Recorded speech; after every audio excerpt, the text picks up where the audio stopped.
할렐루야. 예, 이복되고 거룩한 날 아침에 이렇게 주 앞에 나와 예배하는 여러분들에게 우리 하나님께서 성령 충만 통한 능력 주시어 멋쟁이 신자로 평생 사시기를 주님의 이름으로 축원합니다. 이 시간 전후좌우 성도들 보시면서 격려합시다. 승리하고 나오셨습니다. 한 번 더 합시다. 능력 있는 성도로 삽시다. 예, 하늘로부터 내려오는 하나님의 은총과 평화가 이 아침 예배하는 저와 여러분들에게 함께 하시길 축원합니다. 잠옷실에도 함께 하소서. 하나님께서 잠옷실에게도 함께 할 줄 믿습니다. 예, 좁은 공간에서 많은 아이들과 어머니들, 부모님들 함께 예배하시는데 귀한 은혜가 그곳에서도 함께 하실 줄 믿습니다. 부활하신 예수님께서 승천하시기 직전에 이 땅에서의 마지막 말씀은 오늘 우리가 읽으신 본문의 말씀 이것이었습니다. 오직 성령이 너희에게 임하시면 너희가 권능을 받고 예루살렘과 온 유다와 사마리아와 땅끝까지 이르러 내 증인이 되리라. 그런데 이 말씀은 제자들에게 너희가 땅끝까지 가서 살면서 하나님의 나라를 세우라 라고 하는 위대한 소명과 함께 해야 할 사명을 주시는 장면이죠. 그런데 잘 생각해 보세요.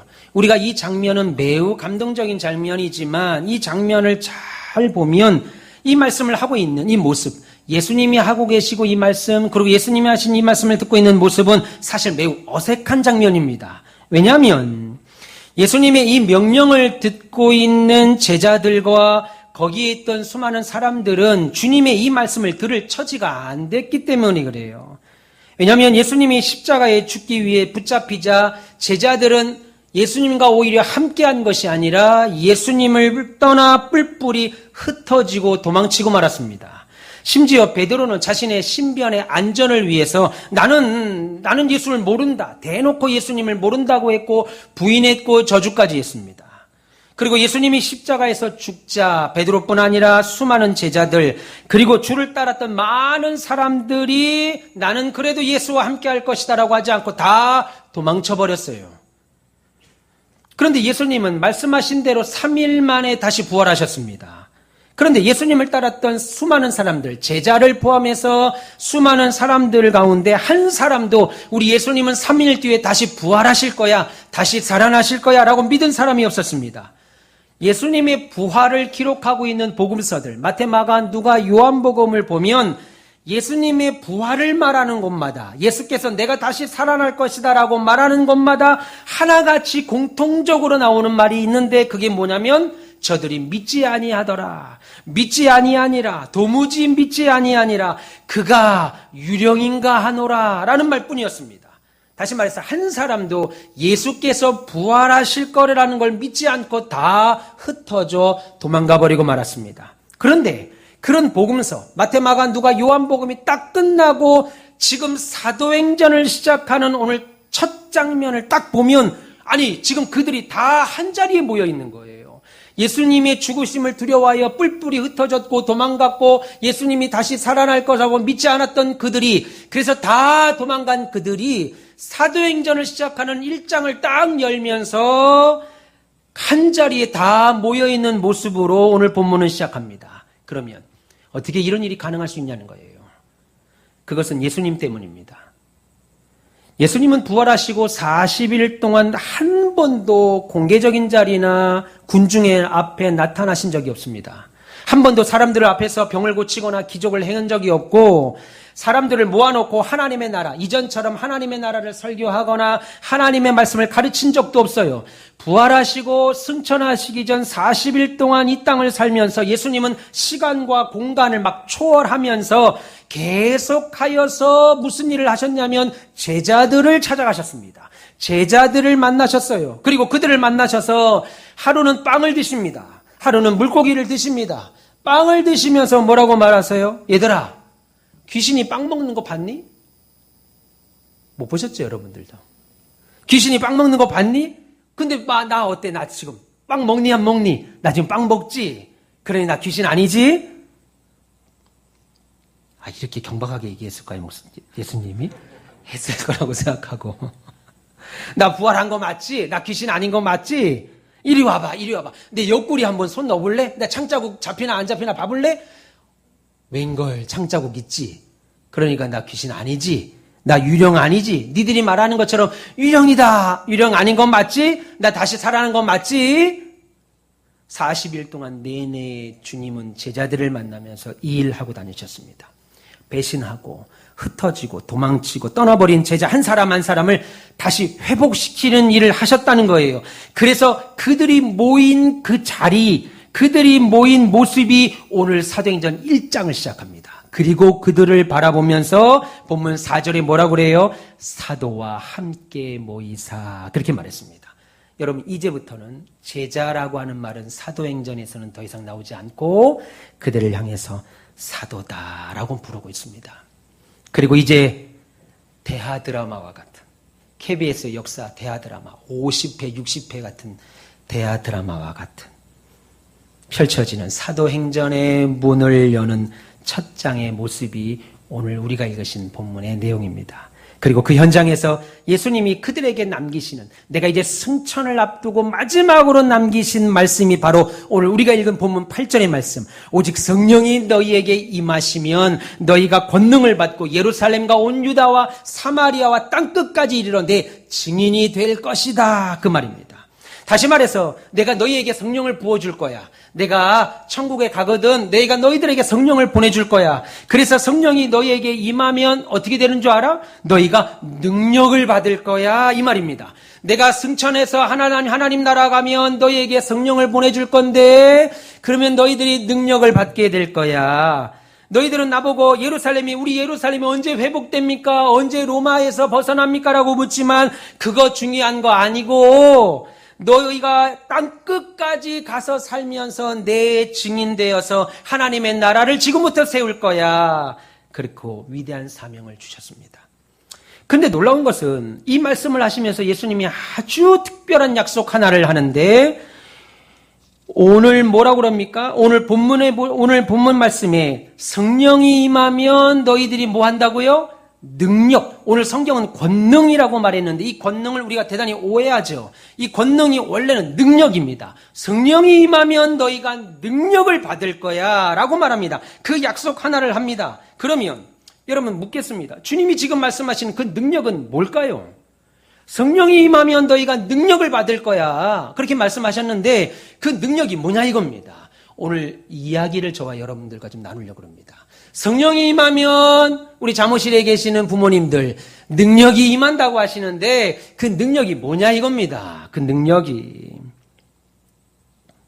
오늘 본문만 봐서는 예수님이 무엇을 가지고 능력이라고 하시는가, 예수님이 지금 말씀하시는 능력이 도대체 무슨 능력인가 하는 사실은 알 수가 없습니다. 왜냐하면 예수님이 오늘 본문에서 얘들아 그 능력은, 야 가온비교회 성도들아 그 능력은 이거야 라고 말하지 않고 있기 때문에 예수님이 말씀하시는 이 능력이 뭔가는 우리가 성경을 통해서는, 본문을 통해서는 알 수가 없습니다. 그래서 사람들은 이 능력을 우리가 세상에서 생각해 왔었던 능력, 우리가 세상에서 생각하고 알고 있었던 능력이라고 하는 것으로 예수님의 이 능력을 생각하지요. 그러면 세상에서 능력이라고 말하는 것들은 어떤 걸 가지고 우리가 능력이라고 말을 해요? 여러분, 우리가 누구를 보면서 언제 저 사람 능력 있는 사람이네, 저 여자분 능력 있는 분이다 라고 말할 때 무엇 가지고 얘기하세요? 이거겠지요. 죽이는 자는 죽는 자보다 능력이 있지요. 죽이는 자는 죽는 자보다 능력이 있고, 감옥에 가두는 자는 갇힌 자보다 능력이 있을 것이고, 권력 있는 자는 권력 없는 자보다 능력이 있고, 부자는 가난한 자보다 능력이 있을 것이고, 큰 것은 적은 것보다, 그리고 많은 것은 적은 것보다, 1등은 꼴등보다, 공부를 많이 한 자는 공부 많이 하지 못한 자보다 언제나 더 능력이 있다고 하는 것이 우리가 갖고 있는 능력이라는 것의 일반적인 생각입니다. 그래서 많은 신자나 목회자들이 오늘 본문 8절의 말씀을 매우 좋아합니다. 왜요? 이런 능력을 갖고 싶어서. 이기고 누르고 형통하고 편안하고 돋보이고 막 이런 능력, 누가 싫어하겠어요? 돋보이는데. 여러분, 이 능력을 모두가 사모해서 이 능력 갖기를 소망하지요. 그래서 성령을 그렇게 사모하고 성령 받기를 막 간구합니다. 제가 보기에 많은 경우에 정말 성령을 사모하고 성령을 받고 싶어서가 아니라 갖고 싶은 것은 능력인데, 오늘 본문에 보면 성령이 임해야 그 능력을 준다고 하니까 성령을 사모하는 것 아닌가 하는 생각도 하게 됩니다. 그럼 여러분, 과연 오늘 본문에서 예수님이 승천하시기 직전에 예수님이 이제 다시는 이 땅에서 육의 모습으로, 사람의 모습으로 제자를 만날 수 없는 마지막 유언과 같은 모습으로 제자들에게, 그리고 따르는 수많은 성도들에게, 신자들에게 약속하신 이 능력은 뭘까요? 여러분, 그 능력은 뭘까요?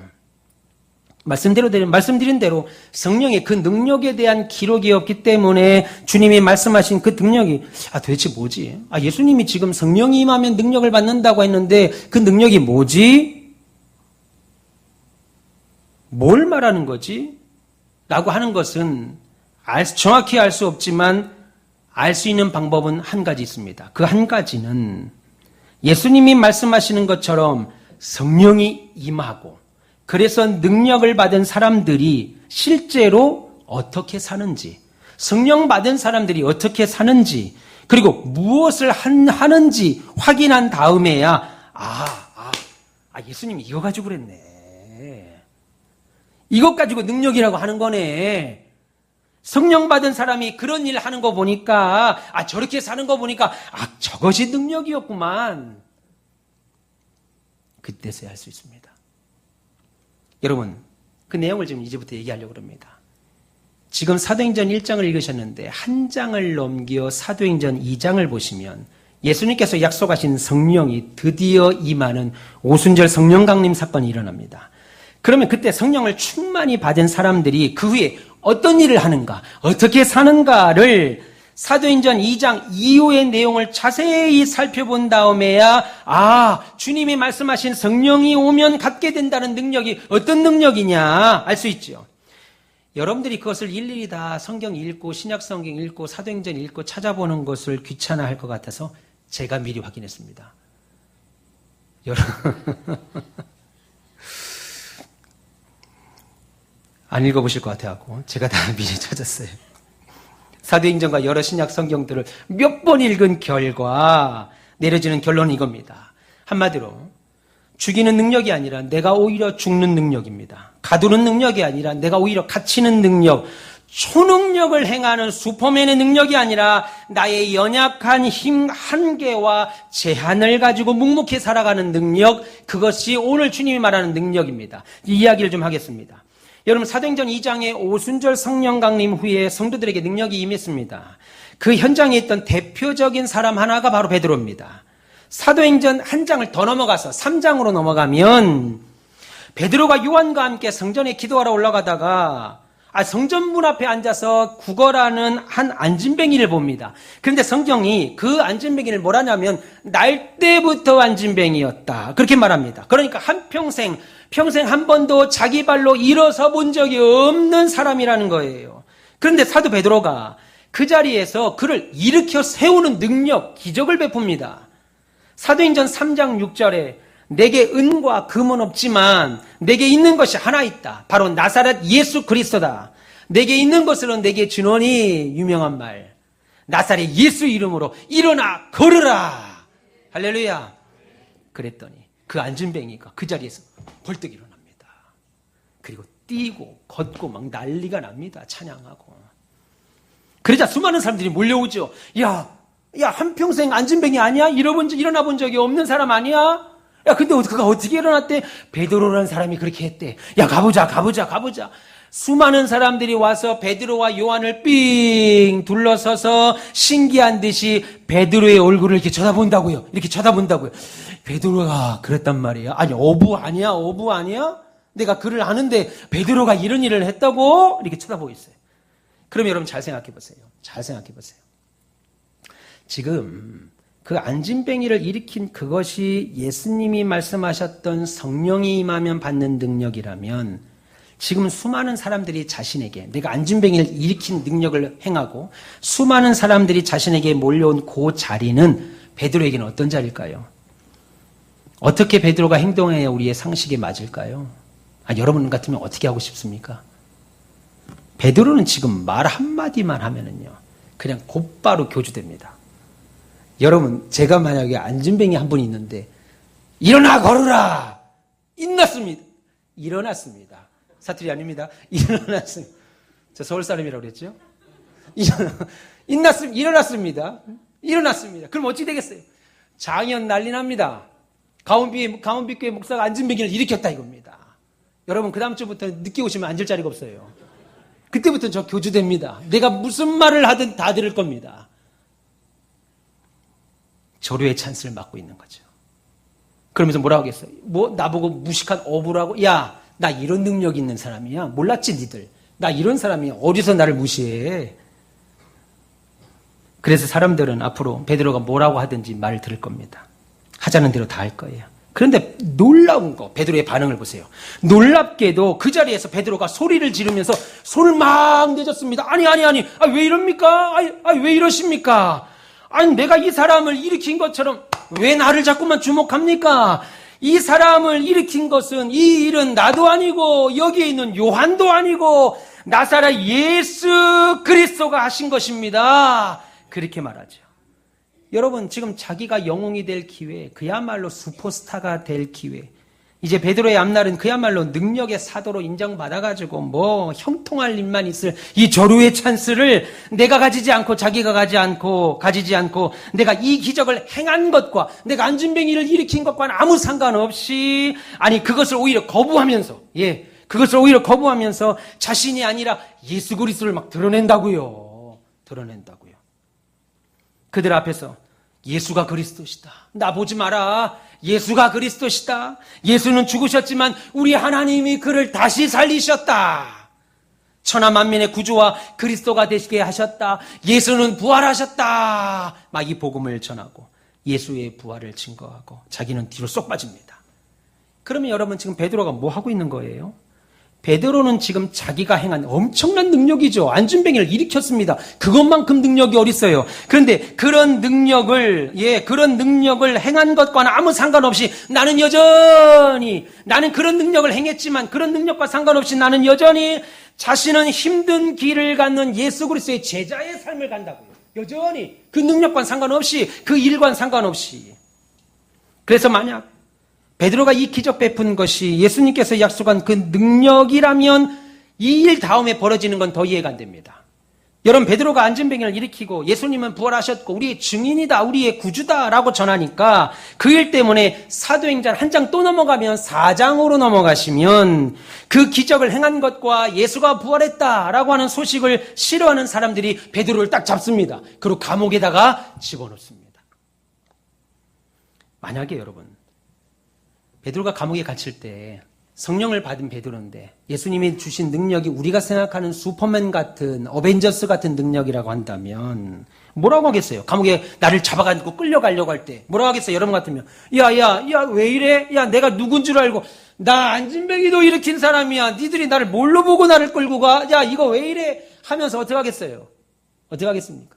눈 한번 확 흘기가지고 그냥 이거 다 끌어버리고 막 집어 던지고, 안 그러겠습니까, 여러분? 여러분 그러고 싶어서 어벤져스 영화 보는 거 아니에요. 어벤져스 똑같이 배고프고 똑같이 우리랑 가다가 길 가다 다리꼬에서 넘어지면 누가 보고 있습니까? 그 슈퍼맨을 바보라고 그러죠. 우리보다 힘이 있으니까 그것을 기대하는 거죠. 그 자리에서 막 그냥 기절시켜야 되지 않겠어요? 그런데 베드로는 꼼짝 못하고 감옥에 끌려갑니다. 그리고 그 다음날 수십 명의 제사장들과 사두개인들, 그리고 성전의 경비대장들이 삥 둘려앉은 공회의 재판을 받으러 갑니다. 그런데 베드로는 그 자리에서 굴하지 않아요. 법정은 일단 야, 너 초범이잖아. 그러니까 놓아줄 테니까 나가서는 예수의 예자도 꺼내지 말고 살아. 내가 초범이니까 너 봐준다 니들. 예수의 예자도 꺼내지 말고 조용히 살아. 그리고 협박하고 풀어줍니다. 만약에 베드로가요 옛날 같았으면 그 자리에서 어떻게 했을까요? 아니 50일 전만 해도, 오순절 사건이 있기 전 50일 전만 해도 어땠을까요? 이 사람도 예수라는 사람과 함께 있던 그 도당인데요. 예수와 함께 있었던 사람인데요 라고 말했던 작은 여자아이의 말 한마디에 뭔 소리냐, 나 예수의 예자도 모르는 사람인데, 나 예수도 모르는 사람이고 내가 예수를 알지도 못하고 나는 그 사람을 저주한다라고 까지 말했던 사람, 50일 전만 해도 그랬던 베드로입니다. 그런데 50일 이후에 오순절 성령 강림 때 성령을 받고 나니까 감옥에서 풀어주며 그렇게 협박해도 너 예수의 예자도 전하지 말고 조용히 살아, 그렇게 말할 때 베드로가 어떻게 해요? 고개를 치켜들며, 야, 너 사람을 그렇게 모르겠냐? 제 말 아닙니다. 성경에 있는 말이에요. 내가 하나님 앞에서 너희 말을 듣겠냐? 하나님의 말을 듣겠냐? 나는 이제부터는 내가 보고 듣고 내가 보고 들은 것은 전하지 않으면 안 되는 사람이 돼버렸어. 이제부터는. 그 얘기하고 나갑니다. 그리고 그것이 사도행전 4장 1절부터 20절까지의 내용입니다. 그렇게 베드로는 감옥에서 풀려났지요. 그리고 또다시 나가서 복음을 전합니다. 그러다가 또가 다시 감옥에 끌려옵니다. 이번에는 그냥 내보내면 안 되겠다, 이거. 버릇을 좀 고쳐야 되겠다 생각해서 실컷 두들겨 패고 채찍으로 심히 때리고 풀어줍니다. 그런데 그것이 사도행전 5장, 한 장 더 넘어가면 사도행전 5장의 내용입니다. 이 말씀을 전하는데 참 제 마음이 울컥했습니다. 사도행전 5장을 보시면 그렇게 맞고 풀려나면서 베드로는 어떻게 했습니까? 아휴, 내 나이가 지금 몇인데 매나 맞고 다니냐? 야, 내 나이가 지금 몇 살인데 매나 맞고 다니고, 야, 예수 믿는다는 것 때문에, 아유, 내 신세가 왜 이렇게 처량하냐? 내 신세가 뭐 이러냐? 슬피 울며, 아유, 나 진짜 짜증난다. 나 예수 안 믿을란다. 슬피 울며 돌아갔습니까? 아니죠. 사도행전 5장 41절에 보면 이렇게 말합니다. 이야, 어떻게 나 같은 것이, 오분하던 나 같은 것이 어떻게 예수 이름을 위하여 이렇게 핍박받는 자가 되고, 이야, 이런 고통을 당해도 괜찮은 사람이 됐지? 어떻게 우리 주님이 나를 그런 사람으로 인정을 해서, 기가 막힌 말. 어떻게 예수가 나를 그런 사람으로 인정해서 나를 예수 때문에 핍박받는 사람으로, 고통받는 사람은 나를 그렇게 인정을 했지? 이런 일을 나를 당하게 하셨지. 어떻게 나를 그렇게 보셨지? 하면서 기뻐하고 찬송 부르고 춤을 추고 집으로 돌아갔다고 성경은 말합니다. 몸은 아프죠. 두들겨 맞고 채찍에 맞아서 몸은 아픈데 나오는데 어떻게 주님이 나를 그런 사람으로 봤지? 야, 어떻게 나를 주님이 이런 장로로 보지? 어떻게 이런 권사로 보고 어떻게 이런 집사로 나를 인정하셨단 말이지? 너무너무 좋아가지고 막 팔짝팔짝 뛰고 집에로 돌아갔다고 성경은 그렇게 말하죠. 여러분, 이것이 성령 충만으로 인해서 능력받은 사람의 모습입니다. 또 있죠. 사도행전 한 장 또 넘어가면 7장에 가보시면 스데반 집사 사건이 나옵니다. 성경은 스데반이 나오는 장면마다 계속 의도적으로 뭐라고 그래요? 스데반이 성령 충만 받았다. 성령 충만 받았다. 그는 성령 충만 받은 자다라고 말합니다. 그런데 성령 충만은커녕 복음 전하다가 복음도 제대로 전하지 못하다 중간에 복음을 제대로 끝까지 전하지도 못하다가 돌에 맞아 죽습니다. 스데반의 설교에 분노를 느낀 사람이 그 분노를 삭히지 못해서 귀를 막고 아우 듣기 싫어. 아우 듣기 싫어. 스데반 말 듣기 싫어. 듣기 싫어. 스데반의 말과 복음을 거부했다고요. 그걸로도 분이 삭히지 않아가지고요. 스데반을 질질 끌어다 동구 밖에 집어 던집니다. 그걸로도 분이 안 풀려가지고요. 스데반을 향해서 돌을 들어서 집어 던졌습니다. 그리고 쳐 죽였습니다. 여러분, 성령 충만으로 우리가 능력을 가진 사람이라면 그것이 그 능력이 우리가 일반적으로 세속적으로 생각하는 능력이라면 스데반은 지금 어떻게 해야 돼요? 자기가 전하는 이 복음, 하나님의 말씀이 듣기 싫어서 자기에게 돌을 들어서 던지는 그들에게, 그 날라오는 돌에게 그냥 쫙 째려보면서 그럼 어떻게 되겠어요? 그 돌이 날라오다가 다시 던진 놈들 이마로 가서 딱 맞아야 되는 게 우리의 능력 아니겠어요? 우리가 원하는 능력. 그죠? 아, 그런 맛에 예수 믿죠? 아멘을 해야 되는 거야, 말아야 되는 거야? 아멘을 해야 되는 거야, 말. 분위기 봐서는 안 해야 될 것 같은데, 내 마음은 아멘을 하고 싶고. 이거 막 던질 때 한번 째려보고, 그러면 날라오던 돌이 다시 달아가서 던진 사람 많이 빵 맞아야 되는 게 우리가 원하는 능력이죠. 김수정 집사님, 그죠? 우리가 원하는 능력이라고요. 오케이. 아이고. 그런데 성령이 충만하여 능력받은 스데반은 너무나도 허무하게 돌에 맞아 죽어요. 아, 참. 아니, 죽을 정도가 아니라 죽는 순간까지도 바보같이 하나님께 큰 소리로 하나님, 제 영혼을 받아주십시오. 그런데 저 인간들은 싹 다 죽여주십시오, 저것들. 하나님 다 보셨죠? CCTV 다 찍으셨죠? 저것들. 그러지 않고 하나님, 제 영혼을 받아주십시오. 그리고 이 죄를 저 사람들에게 지우지 말아주십시오. 기가 막힌 말. 이게 바로 주님이 말씀하신 성령 받은 자의 능력입니다.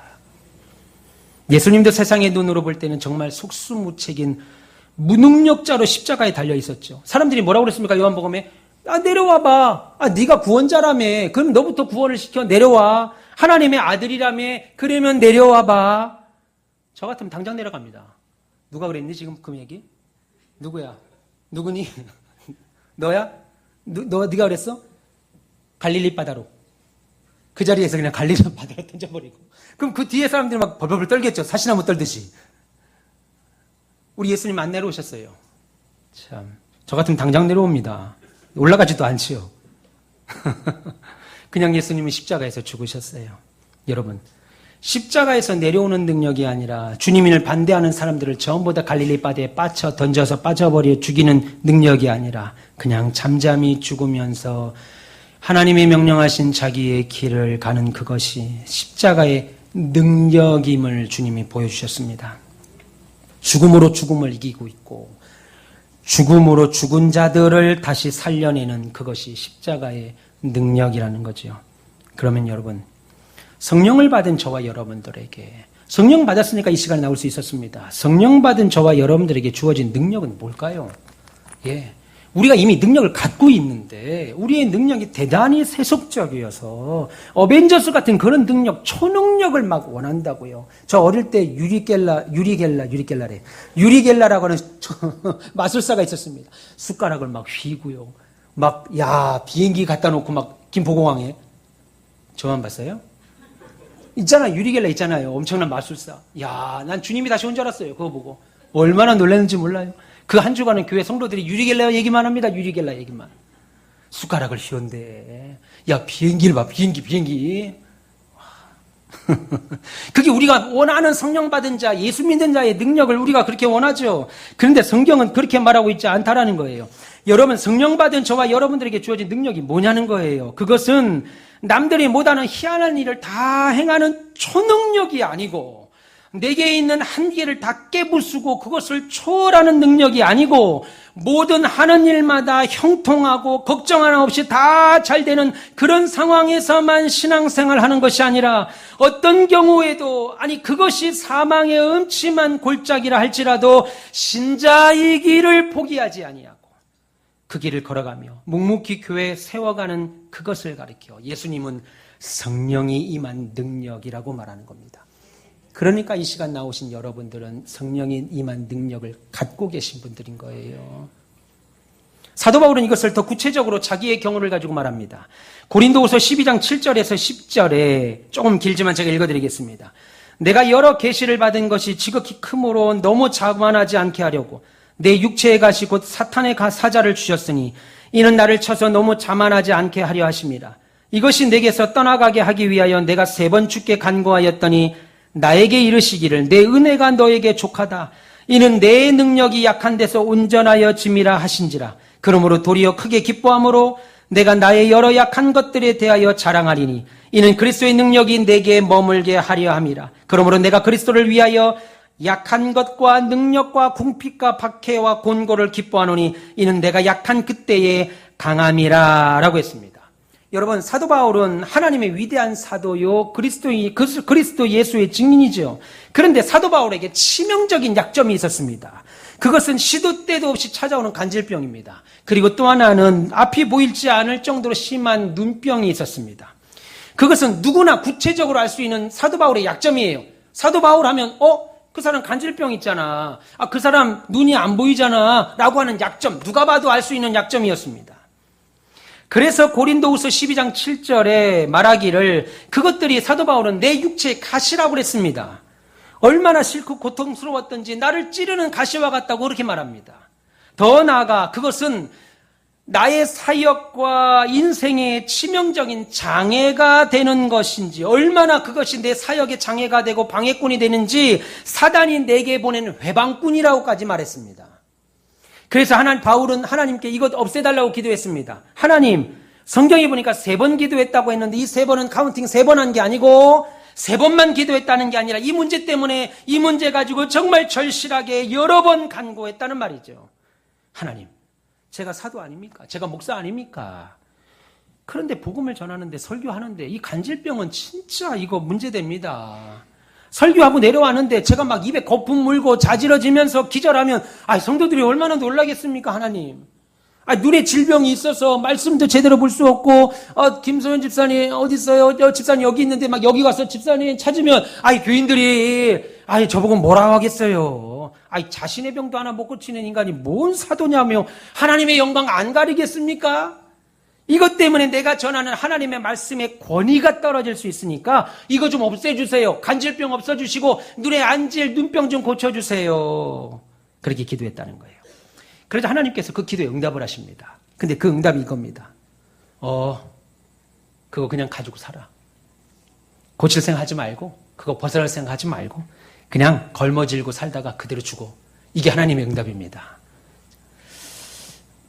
아닌 것 같아요? 우리 하나님이 그렇게 말할 분이 아닌 것 같은데 성경이 그렇게 말하지요. 이것이 하나님의 응답입니다. 그런데 희한하게 이 결론을 가지고 하나님께서 사용하신 단어가 두 가지인데요. 하나는 뭐냐면 고린도후서 12장 9절에 내 은혜, 하나님의 은혜가 너에게 족하다. 그리고 약한 데서 나의 능력이 너에게도 온전해진다. 그렇게 말합니다. 여러분, 하나님께서 바울의 기도를 거절한 것처럼 보이는 바울의 현실을 하나님은 은혜라고 하는 말로, 그리고 또 하나 능력이다라고 하는 말로 설명합니다. 하나님이 바울의 기도를 응답하지 않았어요. 거부했습니다. 너 그대로 그냥 싫어. 고쳐주기 싫어. 그냥 그대로 그 병 갖고 살다가 죽어. 라고 말해놓고 바울에게는 그게 은혜라고 그랬고 그게 능력이라고 말씀하시는 거예요. 그럼 생각해 보세요. 뭐가 은혜입니까? 하나님 코로나 고쳐주세요. 그냥 갖고 살아. 하나님 나 고지혈증 좀 내려주세요. 갖고 살아. 하나님 나 요거 좀 해결해 주세요. 그냥 갖고 살아. 그게 내 은혜야. 여러분 뭐가 은혜예요? 뭐가 은혜냐고요. 그게 은혜입니까? 남의 기도 제목 같으니까 아무 반응이 없으시네. 은혜라고 하면 뭐가 능력인 거예요, 그게? 은혜라고 하면, 능력이라고 하면 단숨에 나를 힘들게 하는 그 문제들, 그 병들이 사라져야죠. 싹 나야죠. 예, 없어져야죠. 은혜라고 하면, 능력이라고 하면 그것 때문에 나를 비웃고 조롱하던 놈들의 코를 그냥 납작하게 해주고, 그것도 아니고, 그냥 양보해서 그 문제들 내가 그냥 걸머지고 살게 한다면 그것 때문에, 그 병 때문에 내가 전혀 아프지 않아야 되고 병원도 안 가고 그 문제 때문에 내가 사람들한테 무시당하지 않아야 그게 능력이고 은혜지. 여전히 병 때문에 병원 가야 되고 없는 것 때문에 사람들 손 빌려야 되고 내가 그렇게 사는데 왜 그게 은혜고 능력입니까? 그대로 아프고 힘든데 그게 뭔 은혜고 능력이에요. 그런데 더 이해가 안 되는 것은 하나님은 그렇게 말씀하신다고 치더라도 그 응답을 들은 바울의 반응입니다. 바울도 두 단어로 하나님의 응답에 그대로 반응하는데 하나는 내가 크게 기뻐한다. 그 응답에 너무너무 기뻐한다 이겁니다. 그리고 또 하나는 내가 이것을 자랑한다. 자랑스럽다. 이 말로 표현한다고요. 여러분 하나님께서 그냥 그 질병 갖고 살라고 하는데 그 가난한 거 갖고 살라고 하는데 그 고통 그냥 짊어지고 살라고 하시는데 그 문제 해결해 주지 않는데 어떻게 그게 기쁨이 되냐고요. 그것이 어떻게 자랑이 됩니까? 분명한 것은 이것들 없애달라고, 이것 때문에 죽겠다고, 바울이 이것들 없애달라고 했던 그것 때문에 이제는 나는 기쁘고 자랑한다 이겁니다. 밖에 나가서, 나 자랑해. 나 가난한 거 자랑해. 나 아픈 거 자랑해. 기뻐해. 이러고 다닌다는 거예요. 그럼 바울 사도가 뭘 깨달아서 이렇게 된 거예요? 약간 미쳐서 그래요? 이왕 이렇게 된 거, 내 팔자가 이러려니, 그냥, 죽는 것보다 낫지. 그냥 병원 다니면서 살자. 여러분, 바울이 가지고 있는 약점들, 바울의 말로 말하면 지금 당하는 능력, 궁핍, 박해, 곤고, 약함, 모든 건 절대 기쁨이 될 수 없습니다.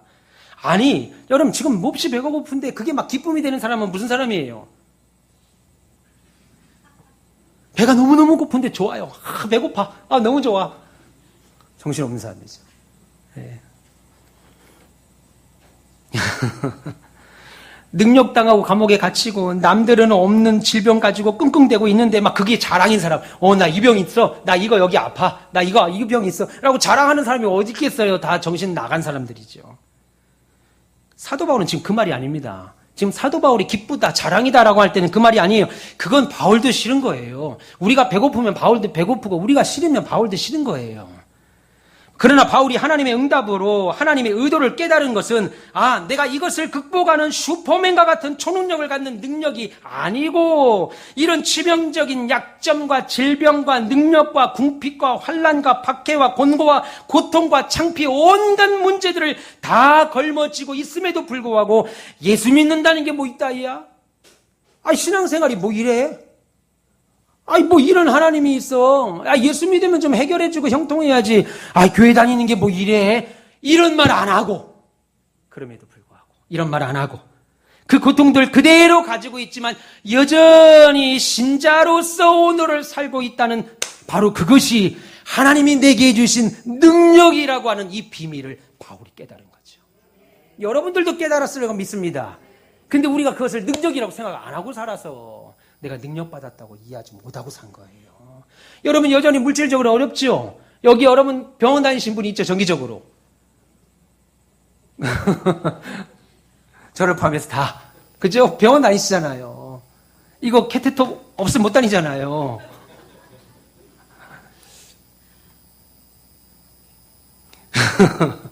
예수 믿는 게 뭐 이래. 교회 다니면 병도 고쳐주고 있던 병도 없어져야 되는데 없던 병도 교회 다니면서 병이 생겼어요. 그럼에도 불구하고 여전히 나는 신자로서 오늘을 살고 있는 이것이 하나님이 주신 능력 때문에 가능한 거라 이겁니다. 여자분이 이 자리에 나온 것이 바로 그 능력 때문에 나오게 된 거예요. 남편 때문에, 아내 때문에, 자녀 때문에, 엄마 아빠 때문에 나오게 된 것이 아니라 하나님이 주신 능력으로 말미암아 나오게 된 거라 이겁니다. 믿기를 축원합니다. 그래서 결국 모든 것은, 내게 일어난 모든 것은 협력하여 선을 이루게 하시는 하나님이 내게 주신 은혜 덕분이구나 깨닫게 된 거죠. 그러니까 기쁘고 이것이 자랑거리가 된 거예요. 하나님 때문에 자랑거리지. 병이 뭐가 자랑이겠습니까? 못 배운 게 뭐가 자랑이겠어요? 가지지 못한 게 뭐가 기쁨이겠어요? 이해하셨으라고 믿습니다. 그러므로 여러분이 가지고 있는, 그래서 남들에게 말도 못 꺼내는 여러 약점들 혹이 있다면, 그래서 그 고통 걸머쥐고 여전히 끙끙대며 엉엉 울면서도 성도의 길, 성도로 살기 위하여 그 길 가고 계시다면 그거 부끄러운 거 아닙니다. 수치스러운 일도 아닙니다. 오히려 그것이 능력입니다. 능력 없다면 절대 그 길 갈 수 없어요. 다 욥의 아내처럼 뛰쳐나갔을 겁니다. 저도 그랬고. 그러므로 우리가 기억해야 할 것이 있습니다. 우리들은 큰 것이 능력이고 많은 것이 능력이고 가두는 것이 능력이고 높은 것이 능력이고 센 것이 능력이고 1등이 능력인 그런 세상과 다른 별천지에 살지 않죠. 저와 여러분이 그런 것하고 별천지하고 세상에 살지 않습니다. 우리 모두가 그런 것이 능력이라고 생각하고 그것을 능력으로 인정받는 세상에 함께 살아요. 우리의 부족하고 연약한 것이 전혀 문제가 안 되는 거, 여러분이 연약하고 부족하고 가진 것이 없는 것이 전혀 문제가 안 되는 우리만의 세상에 살고 있는 것도 아닙니다. 오히려 우리의 약한 것이, 부족한 것이 심각한 문제가 되고 때로는 창피가 되고 모욕이 되는 그 세상을 세상 사람들과 똑같이 살아간다고요. 다만 우리는 그 세상을 다른 생각으로, 다른 원리로, 다른 가치관으로, 다른 눈으로 사는 것뿐입니다. 이것이 신자의 능력이고 성도만이 살아가는 능력입니다. 이것을 바울은 빌립보서에서 구체적으로 말합니다. 빌립보서 4장 10절에서 13절에 내가 주 안에서 크게 기뻐함은 내가 궁핍함으로 말하는 것이 아니라 어떤 형편이든지 나는 자족하기를 배웠노니 나는 비천에 처할 줄도 알고 풍부에 처할 줄도 알아 모든 일 곧 배부름과 배고픔과 풍부와 궁핍에도 처할 줄 아는 일체의 비결을 배웠노라. 내게 능력 주시는 자 안에서 내가 모든 것을 할 수 있느니라고 말했습니다. 다시 말해서 내가 비천에 처한 것도 배웠어. 내가 풍부에 처한 것도 배웠어. 내가 배부름에 처한 것도 배웠고 배고픔에 처한 것도 배웠어. 그리고 부자가 된 것도 알았고 가난한 것도 알았어. 여러분 이 말은 어쩌겠어 그냥 팔자 소간이려니 하고 그런 줄 알고 살아야지 그 말이 아닙니다. 죽더라도 그냥 이렇게라도 사는 게 낫지 내 팔자가 그런 걸 어떻게 해? 그 말이 아니고 오히려 그런 소극적인 모습과 말이 아니라 적극적으로 내가 부자로 살든지 내가 가난하든지 내가 많이 배우든지 많이 못 배우든지 세상에서 높임을 받든지 세상에서 낮아짐을 받았든지 상관없이 나는 그것들에게 예수 믿는 사람으로서 갖는 살아가는데 그것들로 나는 휘둘림 당하지 않는다라고 말하는 거예요. 내가 신자로 사는데 가난한 것이 은매 기주고 교회 못 다닐 것 같아. 못 가지고 못 배우고 못 누리고 못 권세 누린 것이 아휴 내가 교회 이렇게 교회 다녀도 되는가 내가 진짜 이래도 그게 아니고 그런 것들이 많이 가졌든 못 가졌든 배웠든 못 배웠든 누리든 못 누리든 권세자든 권세자가 아니든 상관없이 나는 여전히 그것들이 내가 예수 믿는 자로 사는데 회방꾼이 될 수가 없다 이겁니다. 나 거기에 영향받지 않는다 이겁니다. 지금 그 말을 하고 있죠. 그러니까 우리는 잘 풀리고 부자가 되고 높아졌다고 해서 원래부터 나는 그런 사람인 것처럼 다른 사람 서럽게 하는 일 하지 않고 반대로 나 병들었어. 비천하게 됐어. 가난하게 됐어. 사업도 다 망했어. 비천하게 됐다고 해서 그것 가지고 숨어버리거나 낙심하지 않고 그래? 그래?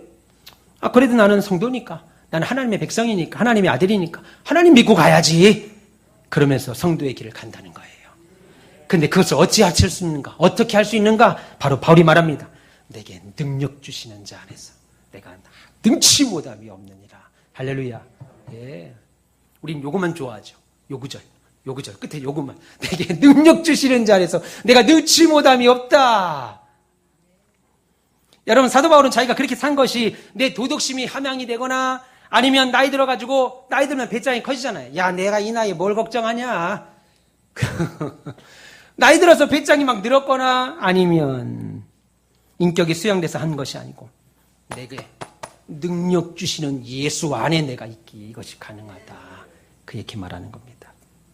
따라서 어떤 경우에도 예수의 증인으로 살고 어떤 상황에서도 하나님 백성으로 그냥 뚜벅뚜벅 발길 옮기고 힘들고 피곤한 처지에서도 성도로서 사는 것 포기하지 않는 것이 우리가 가진 능력입니다. 믿기를 축원합니다. 사랑하는 가음미서 별님 여러분, 여러분들은 그런 능력 행사하며 사시는 분들이라고 저는 믿습니다. 그런 멋쟁이 성도들이라고 저는 믿습니다. 그래서 제가 여러분들에게 의도적으로 멋쟁이 신자라고 말하는 거예요. 멋진 분들입니다. 옆에 계신 분 인사합시다. 멋진 분들입니다. 예, 멋진 분들. 좋습니다. 멋진 분들이에요. 세상에 돈 많이 벌고 능력 많고 재능 많고 그건 감사한 일이고 신자로서 사는 건 멋지다 이겁니다. 멋진 일.